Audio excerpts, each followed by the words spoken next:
Gopijana Vallabha Girdhari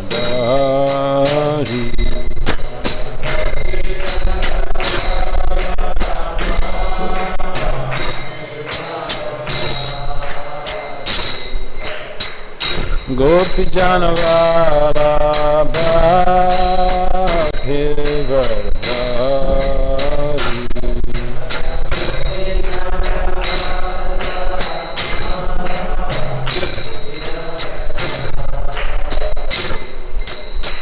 Yasodhanandana Brajajana Ranjana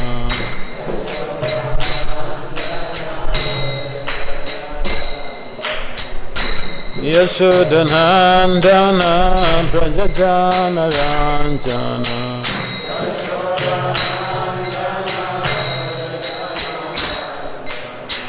Yasodhanandana Brajajana Ranjana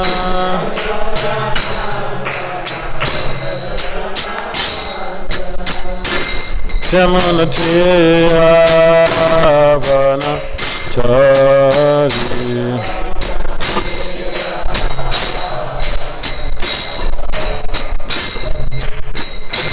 Hare Krishna Hare Krishna Krishna Krishna Hare Hare Hare Rama Hare Rama Rama Rama Hare Hare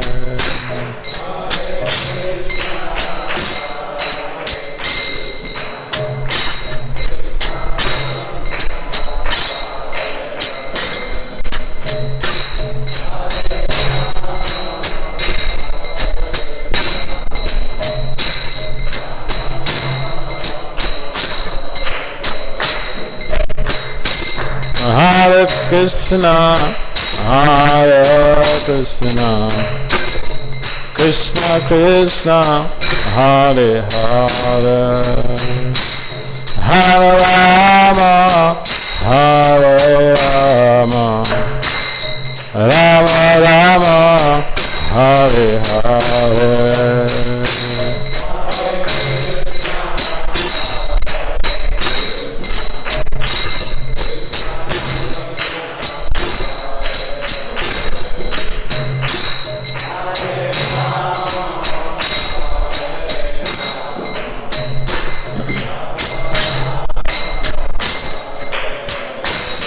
Hare Krishna, Hare Krishna, Krishna Krishna,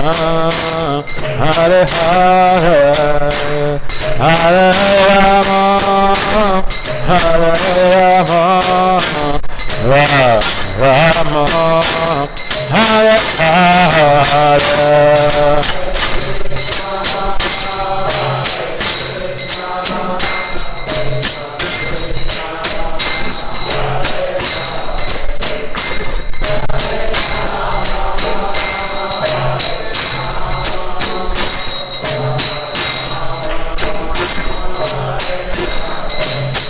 Hare Krishna, Hare Krishna, Krishna Krishna, Hare Hare, Hare Rama, Hare Rama, Rama Rama, Hare Hare.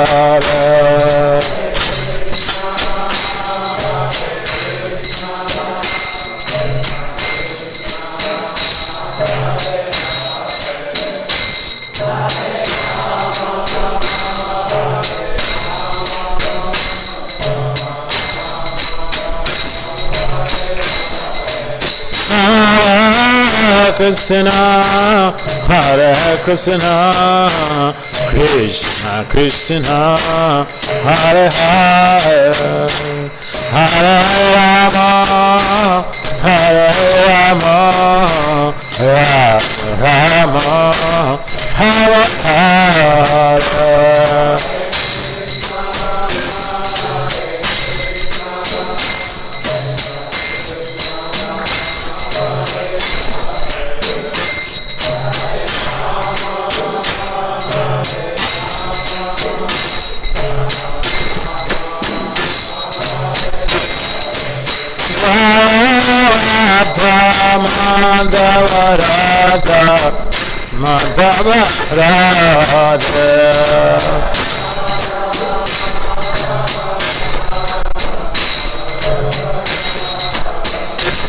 Jaya Panchatattva, Jaya Panchatattva, Panchatattva, Jaya Panchatattva.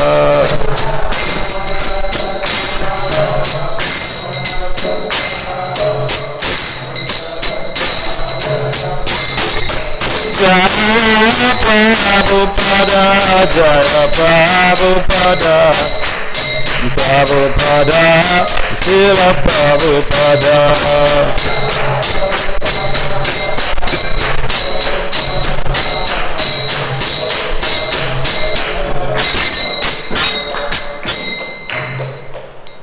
Jaya Vishnupāda Paramahamsa Parivrājagacārya Astuta Satat Srimad Divine Grace His Companion Srila Abhacharana Vinda Bhakti Vedanta Swami Prabhupada Mahārāja Ki Jai. Ananta Koti Vaishnavena Ki Jai.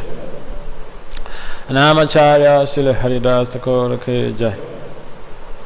Prem Si Kahau Sri Krishna Chaitanya Prabhu Nityananda Si Advaita Gadadhar Si Vatsadi Si Gaura Bhaktivinoda Ki Jai.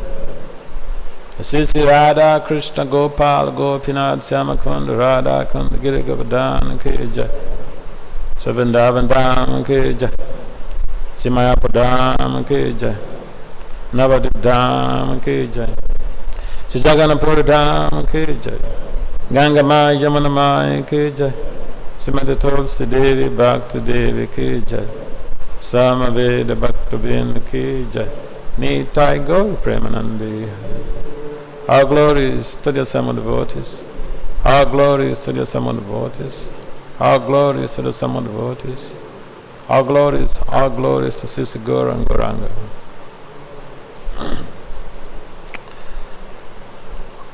Om Namo Bhagavate Vasudevaya.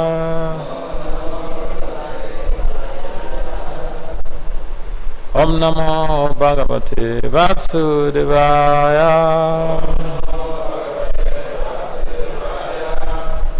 Om Namo Bhagavate Vasudevaya.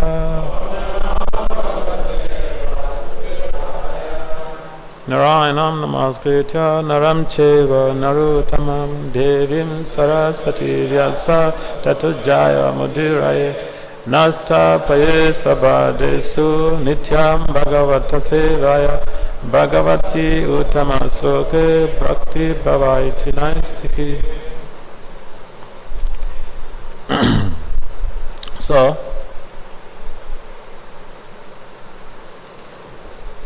this text is Srimad Bhagavatam, Canto 1, title The Passing Away of Bhishmadev, text 28. Is there any time somewhere? Any time? Oh, this is directly here, but I can't see.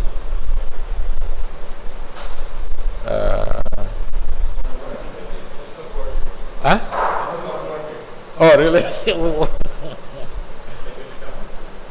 Okay, this is okay. So it's okay. I can see that.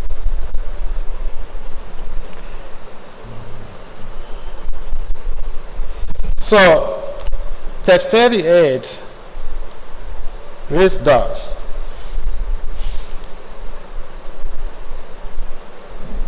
Dharmārtha-kāma-mokṣāṁś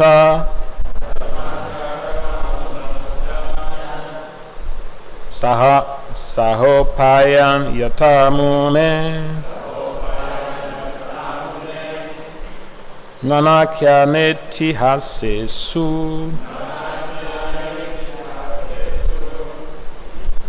varṇayām tattva-vit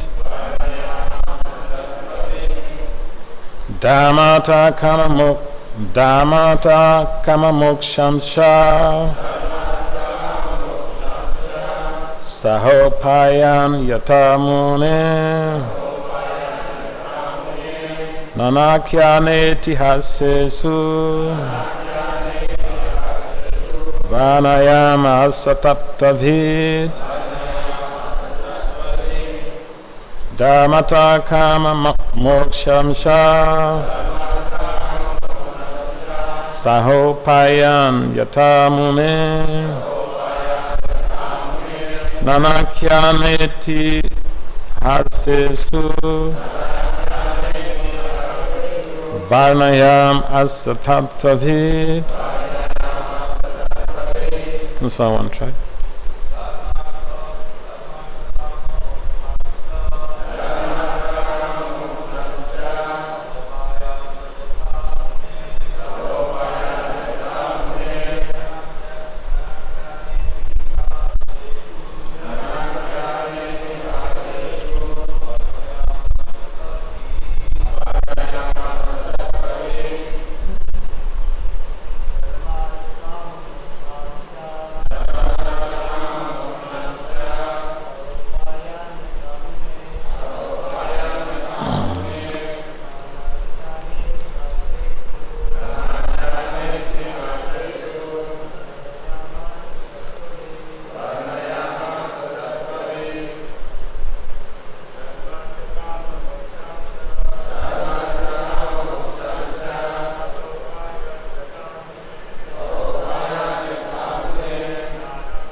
Mataji's.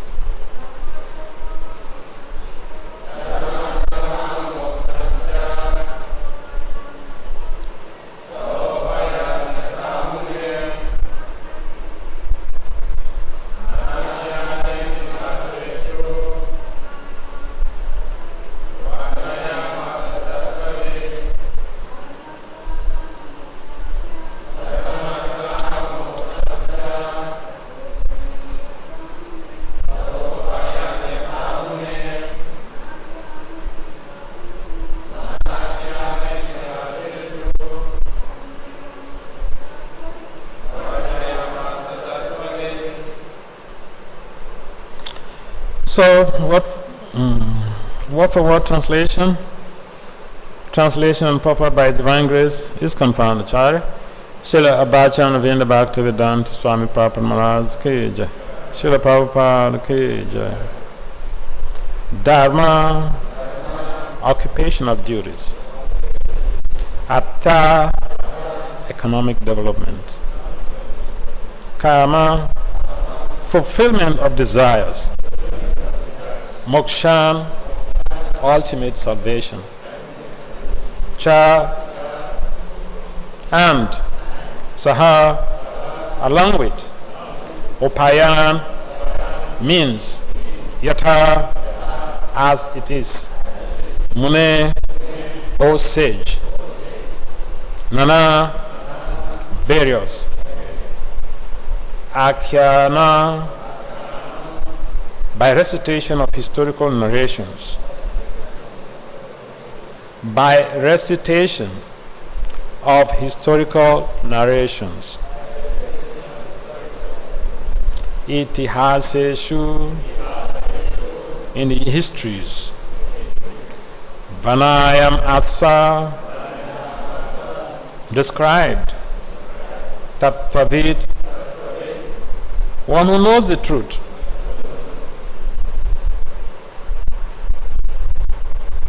Translation. Then he described the occupational duties of different orders and statuses of life, citing instances from history. For he was himself well acquainted with the truth. Please responsibly repeat. Then he described the occupational duties of different orders and statuses of life, citing instances from history. For he was himself well acquainted with the truth. Purport.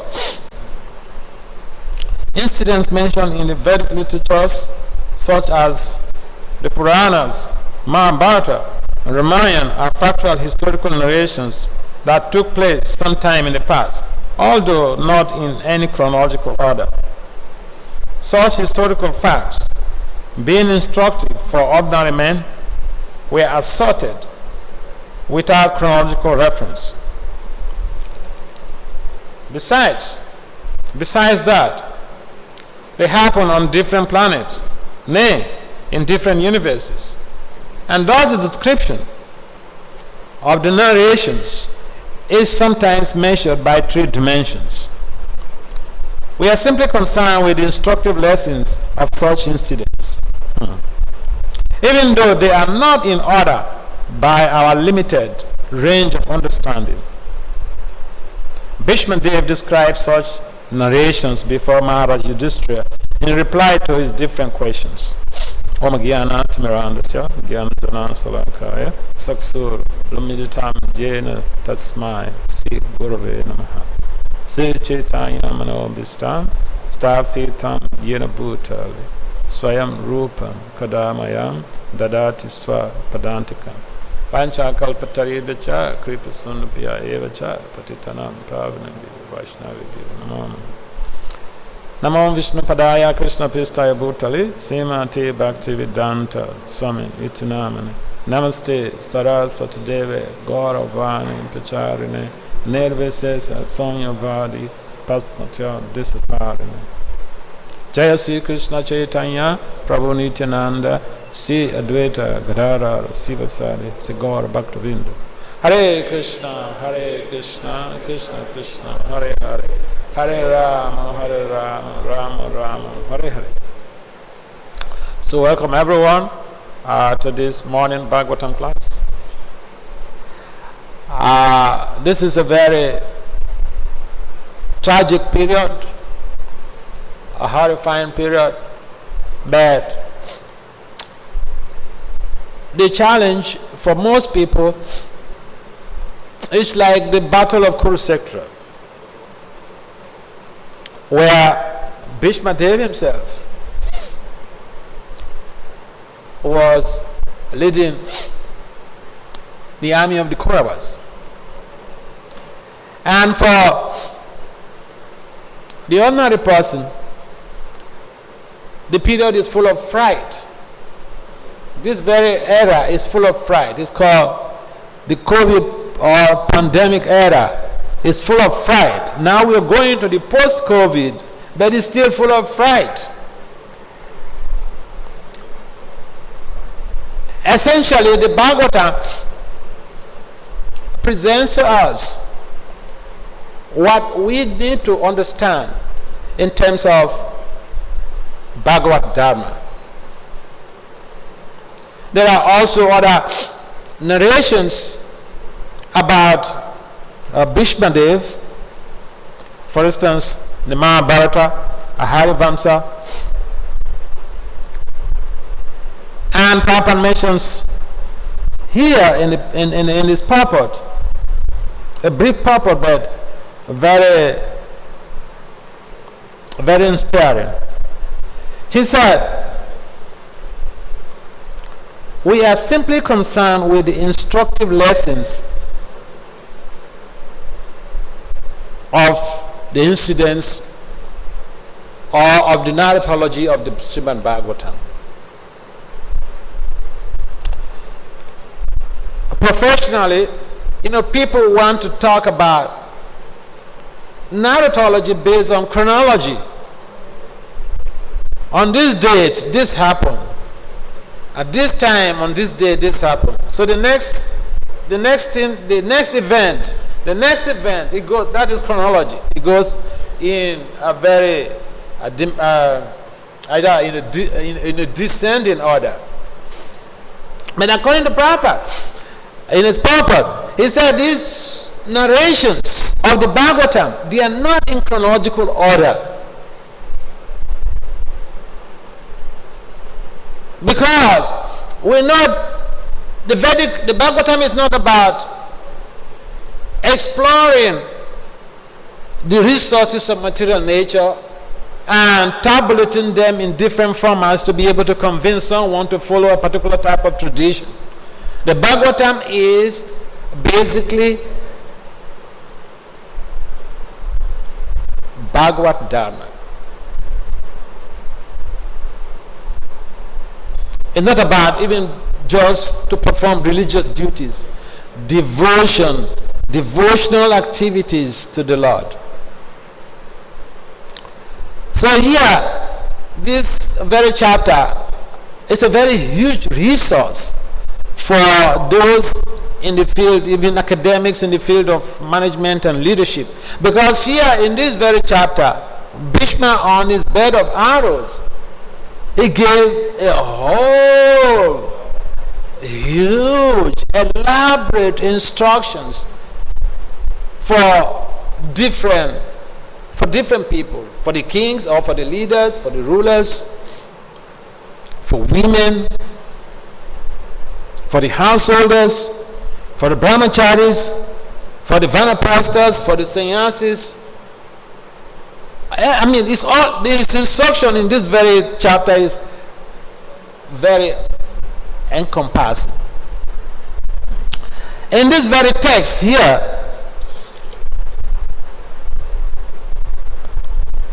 then he described the occupational duties of different orders and statuses of life, citing instances from the history or from the Purāṇas.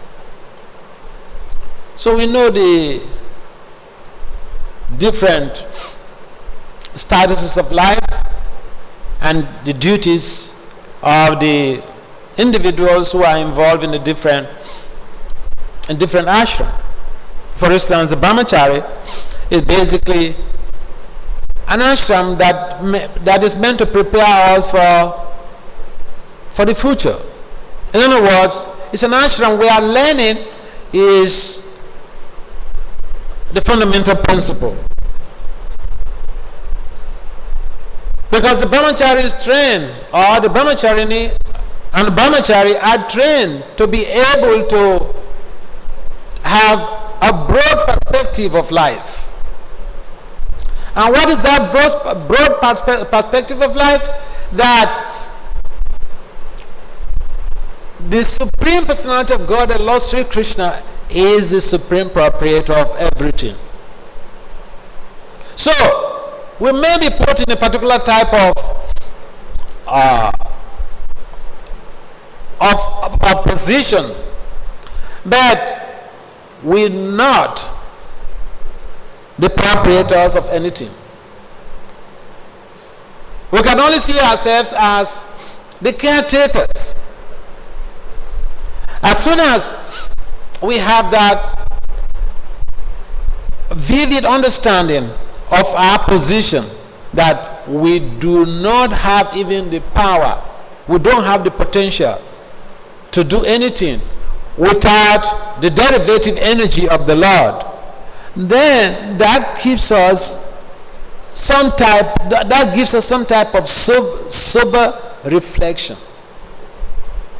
Because one of those basic things that people fall prey when they are in a position of leadership is that they think everything is working out by their power, by their manipulation, by their intrigues. So we see in the life of Bhishma Dev that right from his early age, keep in mind, Bhishma Dev, you all must have heard this, or you must have known this. He is a son of Ganga and Shantanu. And those who read the history of that, or the background of Bhishma Dev, you find that when Shantanu encountered Ganga, she was so attractive. So he made a proposal to her and she accepted. You see, this proposal since time immemorial, this type of things are going on. There's nothing new. So Shantanu made a proposal and Ganga accepted on one condition: you just leave me alone. I do whatever I like, don't interfere. Imagine you have a spouse, and one of the conditions is that you leave her alone, or you leave him alone. Whatever he does, you just behave as if you're not seeing him. That's a very tough relationship.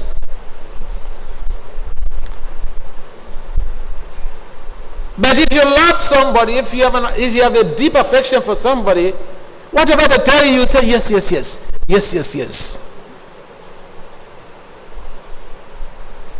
So that was the case of Santanu. And when they got married, Ganga was throwing her children into the river, was drowning them.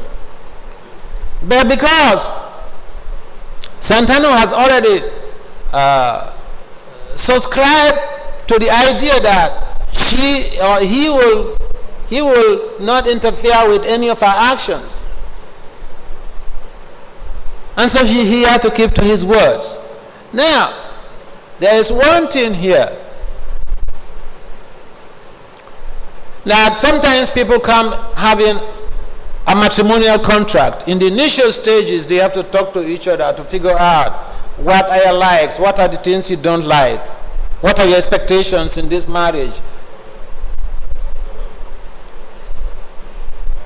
So those things you share with each other, they must be upheld as a matter of integrity. And that was the case in the narration of Santanu's marriage with Ganga. So, Santanu tolerated. Tolerance. It's one of those required qualities to be able to pave through the hustles and bustles of this world. And even in devotional life or spiritual culture, we need tolerance to be able to deal with so many situations. So Santanu tolerated whatever Ganga was doing because he is giving his word. Now, when a Brahman gives his word, you have to uphold your promise. So if you get attracted to some spouse or some man or some woman and you start talking and then you give promises here and there, you may forget, but they will record. They will remind you at the appropriate time. They will remind you at the We see also in the case of Dasarath and his wife. Okay? There was some promise, and at the appropriate time, the fulfillment of that promise was requested. So, but then Santanu tolerated this situation to the point that it was getting to a breaking neck. And when Bhishma was born, she wanted to also go and throw away Bhishma in the river. And then he said, "But how can you be doing this? How can you throw your own children? How can you drown your own children?"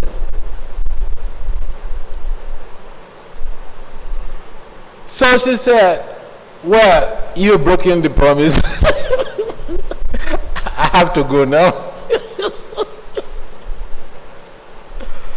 So there are good lessons for us. Lessons of social implications, lessons of spiritual implications in the Shastras. So most of the times we only read these narrations and purify ourselves by dint of being a pastime associated with the devotees of the Lord or the Lord. But what are the social, spiritual, and management implications? So, Ganga had to leave. She left with Bhishmadev. She went, arranged for his training, and at the appropriate time, she brought Bhishmadev back. Not to go too much into those details because we have limited time. It's just to allow us to understand the background of Bhishmadev. And Bhishmadev was actually one of the Vasus. Again, you know that story. So I don't want to go into that. But then the point is, Dew, his wife, Bhishmadev was Dew, and his wife saw this very wonderful cow, and the cow belonged to a sage. Now you know what? Sometimes you get into a relationship, and the demand of your partner is very heavy. You are really plugged into the relationship. Yeah, we know of cases where people went to prison because of the motivation of the spouse. They tell them, I need this. And you don't have the money, what to do? So Dew's wife said, I need that cow. I need that cow. So then they decided to steal it. And the sage arrested the situation and cursed them. So, because Dew was the main person that the wife had requested for this, and he had the motivation to steal it. In fact, all of the Vasus were cursed. But for Dew, he had to remain longer. That was how Bhishmadev was saved from being drowned in the river. It's a higher arrangement. It's a lila. But the instructions of Bhishmadev are unfathomable. We can't measure the breadth and length. And you also know how Bhishmadev fell on the battlefield. She had offended Amba. And Amba vowed to revenge. Because he won't sacrifice, he won't concede his vow of celibacy to marry Amba when Sava said he was not going to marry her because, he's been touched by another man. She was taken away by another man. And even Parasuram suggested to Bhishma, you should marry her. Bhishma said, no way.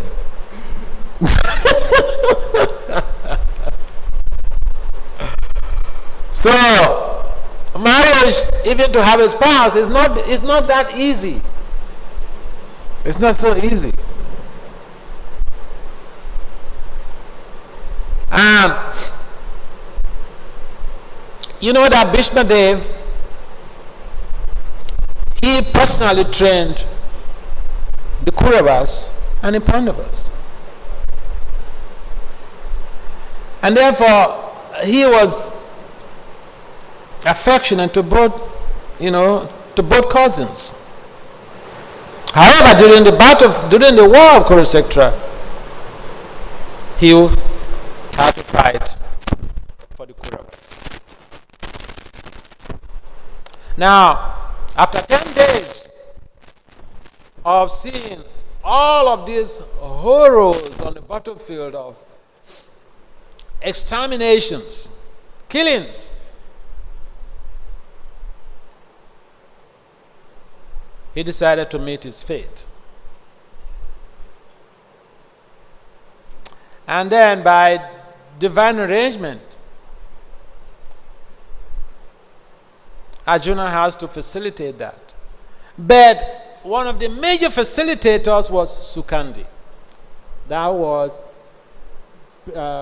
Amba, who took birth as Sukandi. So, here is the point.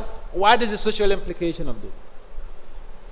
Look, we can't avoid being offensive. We want to be offensive. We should try to be offensive to men. Avoid being offensive to women. Avoid being offensive to women.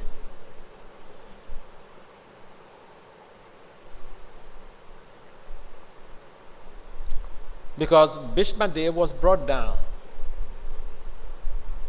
due to that very effect of his offense against Amba. And one of those significant factors in the teachings, in the narrations, or when Bhishma was giving his teachings on his bed of arrows. Traditionally, especially within the Indian subcontinent, women are very, very respectful towards sages, towards men, towards rulers. But you remember that when Draupadi was being derobed in the assembly, Bhishma was there. The duty of a Kshatriya, the duty of a king, the duty of anyone, one of those fundamental duties of any leader is women protection, women and children. Now, Bhishma did not do anything. He could stop it, but he did not do anything. So when he was on his bed of arrows, he was giving this sermon. Draupadi challenged him. You're talking all this big philosophy.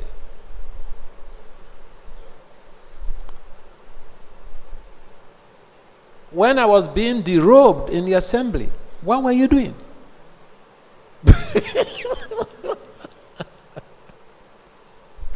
You have all these high-tech information culture realizations, and you're supposed to protect people who need protection, people who are feeble, who are not strong. But the women are very, they're soft-hearted, and also they are not physically very strong. Some few women, they are stronger than men. So, Bhishma responded that at that time, I was being fed by Duryodhana. Duryodhana was taking care of me. And so, I couldn't act against his will. You see the logic? If someone is feeding you, they can control you subtly or even grossly. But for one thing, you wouldn't want to do something that will be offensive to them. But if you jump the gun to go do things that are offensive to them, then you're really looking for your Waterloo. So the person who is feeding you matters.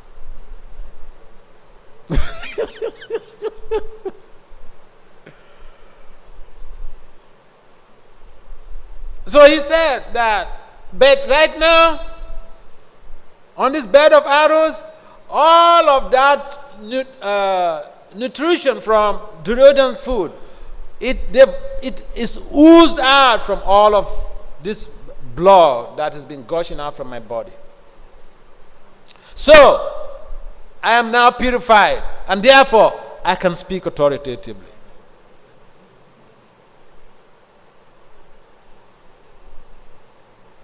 Sometimes we think that, we can do anything to the women and then we'll go scotch-free, right? But it's not always like that. I remember also in the case of Rupa Goswami, when, what's the name of that Indian singer? Mirabai. Prabhupada told that story. When Mirabai came to Vrindavan, that was the period that Rupa Goswami and all of the other Goswamis were there. So she had heard so much about Rupa Goswami, talking about how women can challenge even sages. So I gave one narration now about Draupadi. Now another case was Mirabai. So Mirabai wanted to have darshan of Rupa Goswami. He sent a message to Rupa Goswami. He wanted to have his darshan. And in those days, even now in India, the people, the Swamis, they're very, very strict, So Rupa Goswami, responded that, I don't see women.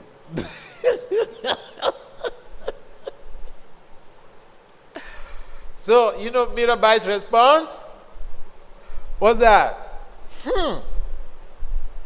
I thought that we are all Prakriti. That's what the Shastra says, that we are all Prakriti. Krishna is the only Purusa.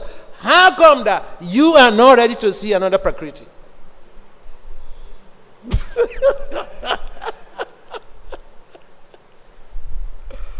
So, if a woman challenges you, a brahmachari like that,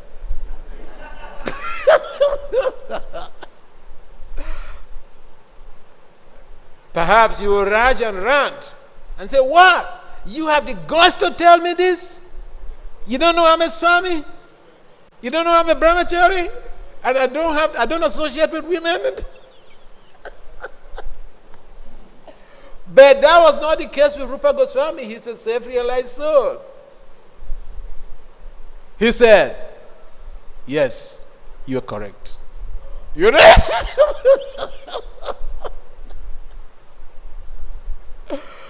So, we may hear the correct thing.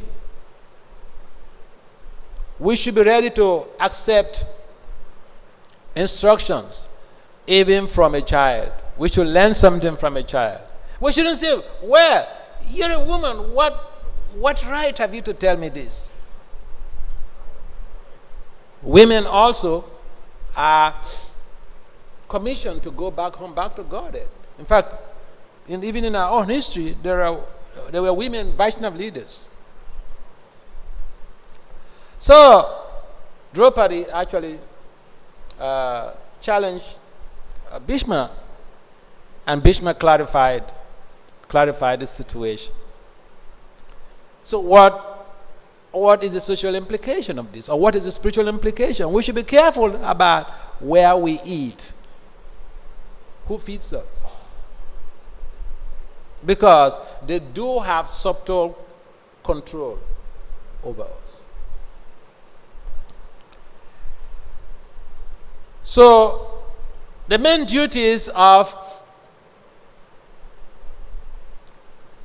the householders is to be able to maintain their household and give charity. But charity is meant for everybody, not just householders. We can't say, well, you're a householder, so you should give charity. I'm a brahmachari, I should be the receiving end. No, Rupa Goswami mentions the loving exchanges. One has to offer something, and then we should also be ready to receive something. That is how to establish a loving relationship. It is not only the right hand that washes the left hand. And in fact, Lord Krishna even mentions in the Bhagavad Gita 9.27 that whatever we eat, whatever we do, whatever we give away, even on charity, should be given to him, should be offered to him. So for the devotee, there is practically no qualms, no need for agitation if we simply give everything to Krishna. And so sometimes also we may say, well, I give everything to Krishna, so I can also do some things improper and bring the results to Krishna. Krishna didn't ask us to steal. We can say, well, I'm going to rob the bank and I give the results to Krishna.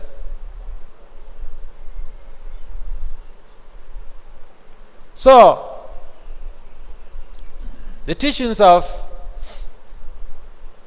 Bhishma Dev, they are very instructive for anyone and for everyone. And so for the Vanaprasthas, they are meant to perform austerities. The sannyasis, they are supposed to be teachers. They are supposed to help to disseminate the Vedic culture. They should travel around, going from one place to the other, to spread the message of the Bhagavatam. So you may say, well, I'm not a sannyasi, I don't need to preach. No, the preaching is also meant for everybody.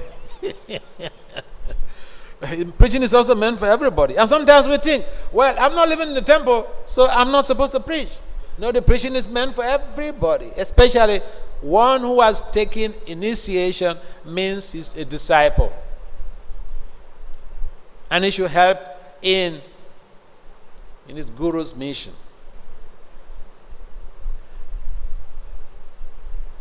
And so, the essence of Bhishma's instructions is to help to make the world a better place to live in. So that we know our duties, what we should do and what we shouldn't do. And with that understanding, we can help to foster a situation where people will have an interest in making inquiries about the Supreme. Our own behavior, our own character matters more than even just the preaching we have to do. So whether we are householders,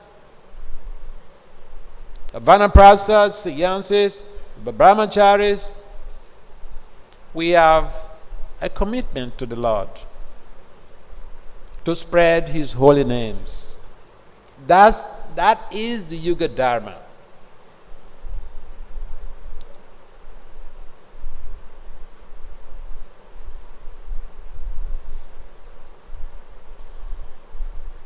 Then it described the occupational duties of different orders and statuses of life, citing instances from history. For he was himself well acquainted with the truth. He was acquainted with the absolute truth.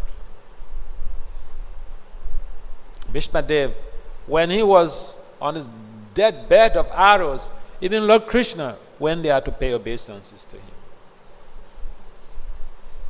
That is his exalted position. Any comments or questions?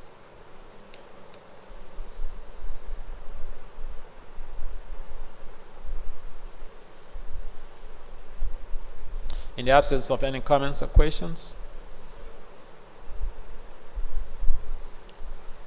Yes.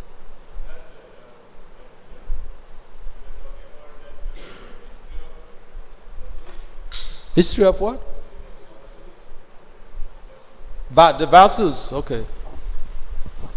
I couldn't hear about to whom they went to steal that cow. Like Vasishtha. Vasishtha, okay. Thank you. Yes.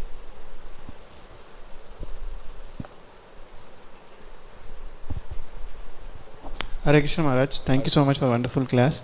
Maharaj, when we read Srimad Bhagavatam, and when we read Srimad Bhagavatam, the episode of Bhishma Dev, we feel very inspired from Bhishma Dev. But when we read Bhagavad Gita, there were two purports in the initial chapters where Prabhupada mentions about Bhishma Dev and Dronacharya. So Prabhupada is means whatever Prabhupada says about Bhishma Dev, especially to me who has read Srimad Bhagavatam and also has a background of there was a very Hindi serial which is there was in India for almost 2 years, in 20 years back. In that the Bhishma Dev was glorified very nicely. So somehow or the other we had that conception in our mind of Bhishma Dev, and he was a very inspirational role for all of our Indians. So somehow or the other, whatever Prabhupada says in Bhagavad Gita about Bhishma Dev, and because he has taken the food of he was loyal to someone, and the way it was presented in our TV serial that he was just duty bound to whatever he has to do, duty bound to duties, and that's why he has to favor Duryodhana. That's the reason why. So whatever Prabhupada is telling in the Bhagavad Gita, I feel don't satisfied, and also I feel inspired from Srimad Bhagavatam, but there is no a consensus between the two. Can you just resolve it? I will be very happy. Yeah. You don't always have consensus in the scriptures sometimes, because I'll give you an example. Sometimes there is some discrepancies in the scriptures. I'll give you an example. Bhakti Vinod says, we came from the spiritual world. Okay. Now, there are other writings that don't the same in our own line of disciplic succession. There are other writings, other acharyas who say, no, we don't come from the spiritual world. Now, the important thing is, because we are in ISKCON, we should follow what Prabhupada said. And not to create any type of discrepancies in our own relationships, in our own understanding of the scriptures. We have to be able to accept and respect what his acharya says. Now, if someone is not an acharya and he says something just to be able to boost a story, or just to be able to boost their self-esteem, then that is a little bit difficult for us. But as far as the acharyas in our own line of disciplic succession are concerned, when we read one thing, one acharya says something. Now, in the in the purport of today's talk, Prabhupada said that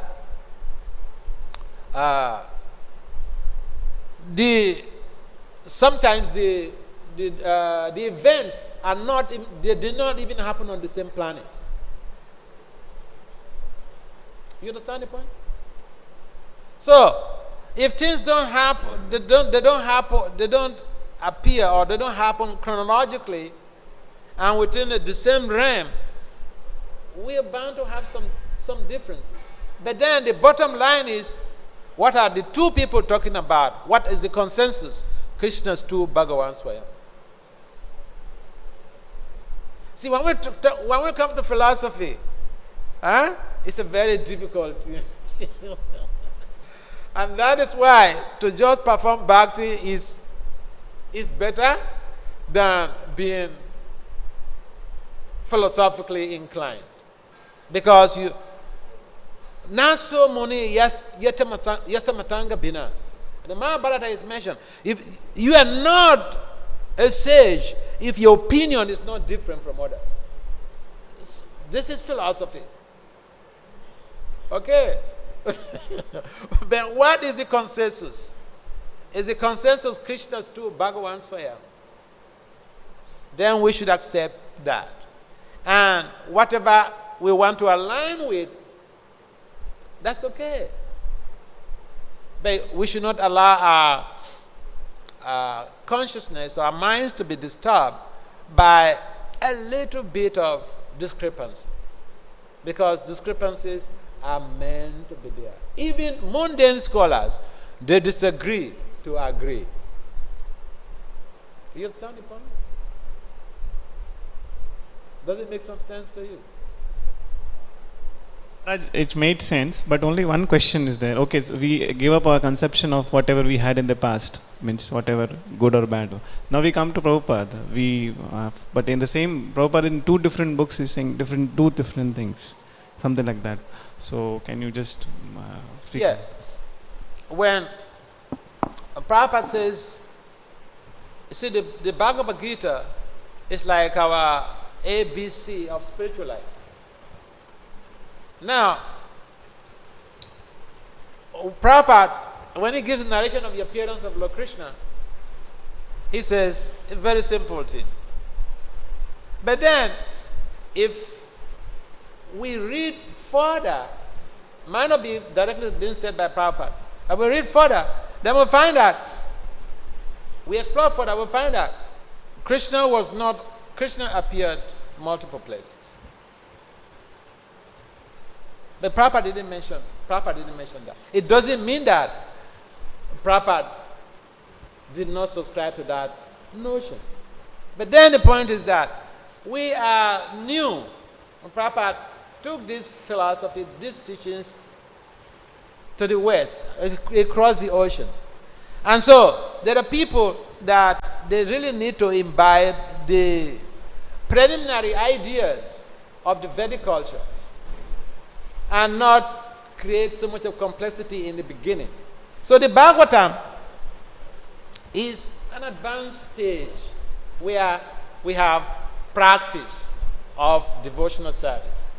And so the Prabhupada says one thing that is a little bit different from what he says in the Bhagavatam, from what he says in the Gita.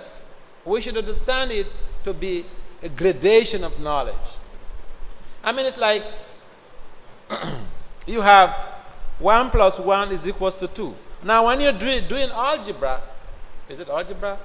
They say, or if you're doing additional mathematics, now you don't hear that 1 plus 1 is equals to 2. They talk about dy dx is equals to gradient. So if someone says dy dx is equals to gradient, for somebody who is not an adept in additional mathematics, he says, what? What are you saying? You're saying something different, man. No, but it's the same thing. It's just what we call semantic variation, semantics. We do this a lot, even in the academy. See, I just came from, I went for a presentation at the World Academy of Science, Engineering and Technology. It took place in London, so it was a virtual presentation. Now, one professor, a female professor, white professor, was talking something about the soul. And now here I am. The description of all of those soul characteristics, they are there in the chapter 2 of the Bhagavad Gita. And here somebody says something, and she didn't really give vivid ideas. But then when I asked a question, could you help to tell us the characteristics of the soul? He gave the idea that the whole body is identified as the self. Now, you may say she's wrong, but even Prabhupada mentioned that is knowledge of the self in the mode of passion. Now, in the mode of goodness, the self is identified as the soul whose consciousness permeates the whole body. And so we may say, well, Prabhupada, this is what he said. And so, how could he say this also? They are pointing to the same thing. The same thing, but different gradation of information culture. You understand the point? Yeah. A lot happens You know, when say you're going to engineering, you finish your high school and you're going to engineering college, and then you hear different type of semantics, different types of terminologies and all these things. But you just what we call high-falutin, high-sounding words. Bottom line, they're pointing to one basic factor. Does it make some sense? Yeah. Be prepared. You will find discrepancies. When you read one acharya's commentary and another acharya's commentary, you'll find a little bit of discrepancies. All right. So in the absence of any other... Huh? What is it? What is the question? The question is, in the previous verse, Srila Prabhupada mentioned, Kshatriya should not ever accept.